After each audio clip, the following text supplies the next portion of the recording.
Kitten Cat.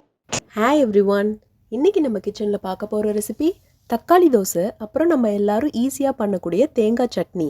இப்போது dosa batter ready பண்ணிடலாம்.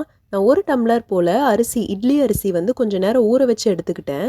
1 table spoon போல் உளுத்தம்பருப்பு, 4 to 5 வரமிளகா, 3 தக்காளி பழம், தேவையான அளவு உப்பு, கொஞ்சமாக சோம்பு வாசத்துக்காக.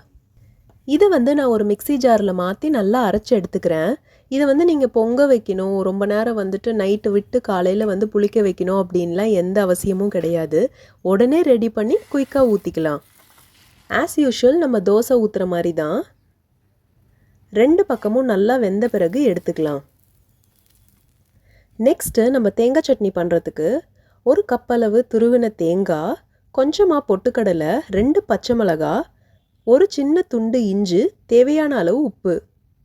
இதில் உங்களுக்கு வேரியேஷன் வேணும்னா பச்சை மிளகாவுக்கு பதிலாக காஞ்ச மிளகா கூட ஆட் பண்ணிக்கலாம்.